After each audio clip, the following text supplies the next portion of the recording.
उम्र भर गालिब यही भूल करता रहा, धूल चेहरे पर थी और आईना साफ करता रहा। इस मौजू पर हमने एक ड्रामा तैयार किया है जिसका उन्वान है पछतावा।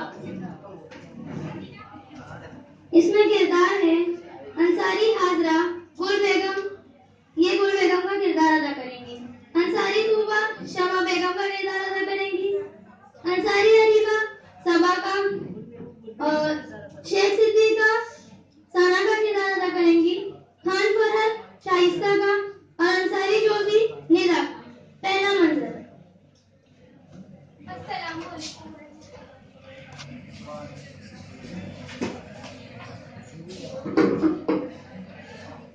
गुल बेगम, गुल कहाँ रह गई हो? अभी आई। देखा तुमने? देख रही हो अपनी बेटी के तेवर? मैंने तुमसे 1000 दफा कहा है कि इस घर के भी कोई उसूल है, लेकिन नहीं। तुमने तो अपनी बेटी को मौज मस्ती के लिए आजाद छोड़ा हुआ है। मैं कहती हूँ इसे संभालो, वरना आगे चलकर पता नहीं क्या क्या बुद्धि आएगी। भाभी, आपको तो पता ही है मैं उसे कितना डांटती हूँ, पर वो मेरी सुनती ही कहाँ। बस बस, ज्यादा सफाइयाँ पेश करने की जरूरत नहीं है। जाओ मेरे लिए चाय लेकर आओ। देख ही नहीं हो मैं कितना थक गई हूँ।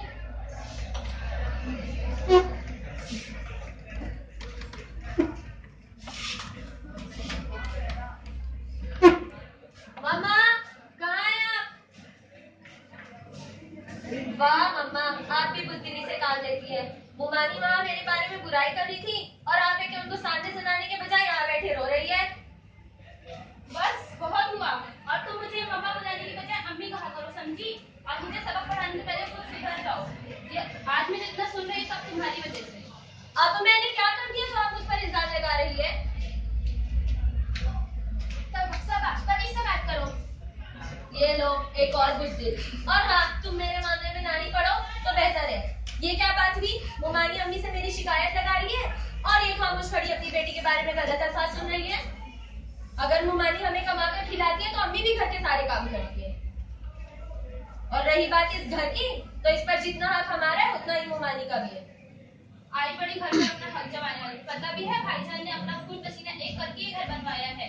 और तुम्हारे वालिद ने जो कमाया वो तो तिजारत के नजर हो गया। बात करते हो घर की। बस बस, ये कहानी बार बार सुनाकर मुझे बोर ना करे। तो मैं हर बार ही सुनती हूँ, आपको तो समझाना ही मुश्किल है। बहुत हो गया सबक। माफी मांगो अम्मी से। तो मैंने कुछ किया ही नहीं तो माफी क्यों मांगू?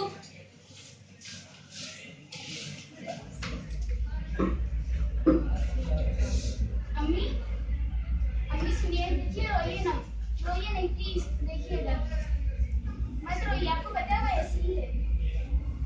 नहीं बेटा, मैंने सोचा कभी इससे बात नहीं करूं, मैं इसको सॉरी हूं, पर उसने उसका गलती कर लिया और आज मेरी वजह से वो गुस्सा हो गई है।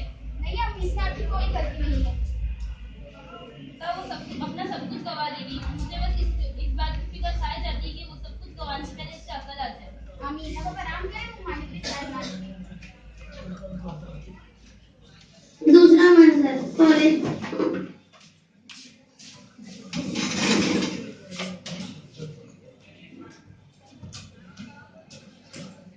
अरे यार, तुझे पता है हमें कॉलेज से एक हफ्ते के लिए माथेरान ले जा रहे हैं। अरे वाह, मैंने तो अपना नाम लिखवाने का फैसला कर दिया है। तुम चलोगी? हाँ जरूर, ये मौका बार बार थोड़ी आता है। मैं भी पढ़ पढ़ कर बहुत बोर हो गई हूँ। तुम्हारी अम्मी को एतराज तो नहीं होगा? होगा भी तो क्या, उनकी तो आदत ही है मुझे बात बात पर डांटने की। छोड़ो यार, तुम भी क्या ये सब बात लेकर बैठे। चलो कैंटीन जाते, मुझे भूख लगी है। तीसरा मंजर।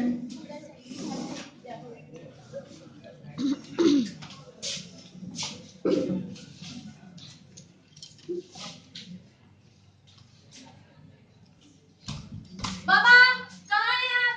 जल्दी आइए ना, मुझे आपसे कुछ बताना है। ए लड़की, ये क्या कॉलेज से आते ही चिल्लाना शुरू कर दिया है? चिल्ला चिल्ला कर पूरे घर को सर पर उठा लिया है।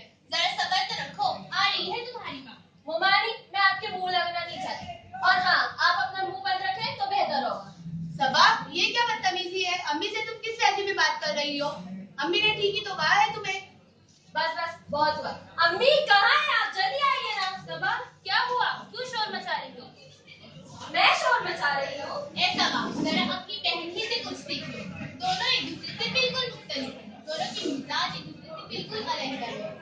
गुल, अपनी बेटी को काबू में रखो। कहीं ऐसा ना हो मैं इसे घर से निकालने पर मजबूर हो जाऊं। चलो शांता, यहाँ तो हमारी कोई सुनने वाला ही नहीं।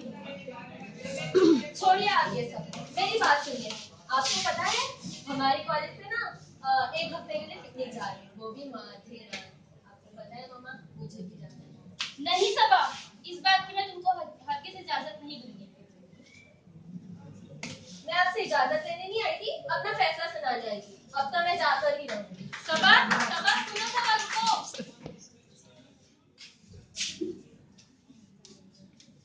चौथा मंजर। सबा का आने का वक्त है और घर में चारों तरफ गम गम का आलम है। हेलो, अस्सलाम वालेकुम। हाँ, अस्सलाम वालेकुम। नहीं पता, मैं ऑडिटर करना। अच्छा ठीक है, उसको फ़ोन करके पूछ लो ना मेरे से आ रही है जब। सना, क्या हुआ? तुम रो क्यों रही हो? मोमानी, अम्मी कहाँ है? क्या हुआ है, कुछ बताइए ना। मेरी अम्मी कहाँ है? अम्मी, ये हमको छोड़ के इस दुनिया से चली गई। नहीं, ऐसे नहीं हो सकता। सना, शायद ये क्या कह रही है? मोमानी, आप सब तुम्हारी वजह से हुआ है। तुम नहीं चाहती तो कुछ नहीं होता। अम्मी ने तुमको कितना मना किया था, फिर भी तुम नहीं सुनी। चली जाओ यहाँ से। ठीक कहा तुमने, ये सब मेरी वजह से ही हुआ है। अम्मी ने मुझे कितना कहा, पर मैं उनकी बात नहीं मानी और इसी गुमराही ने अम्मी की जान ले ली। मैं गुनहगार हूँ। नहीं सबा, इसमें तुम्हारी कोई गलती नहीं है। मौत तो अटल है, उसे कौन टाल सकता है। अच्छी बात तो ये है ना कि तुम्हें अपनी गलती का एहसास किया है और तुम अपनी ठीक पर चलने जाओ। हमारे लिए सिर्फ यही काफी है। लेकिन मोमानी, मैंने अम्मी से माफी भी नहीं मांगी और वो मुझे छोड़कर चली गई। मुझे सजा मिलनी चाहिए। सबा, हर मसले का कोई ना कोई हल जरूर होता है। तुम अल्लाह ताला से अपनी माफी की तलब करो। हो सकता है तुम्हारी वक्त भूल जाए और तुम्हें माफी मिल जाए। ठीक कहा आपने। आप सब तो मेरी बेहतरी के लिए ही मुझे टोकते थे, पर मैंने इसका गलत मतलब ले लिया। खुदा के वास्ते आप सब मुझे माफ कर दीजिए। सबा, ये हाथ तुम्हें हमारी नहीं अल्लाह ताला की बारगाह में उठाने की जरूरत है। ऐसे लोगों का यही अंजाम होता है। जब तक इन्हें अक्ल आती है तब तक बहुत वक्त गुजर जाता है और इनके हाथ पछतावा के सिवा और कुछ नहीं होता। इसलिए आप सबको चाहिए कि अपनी गलती को तस्लीम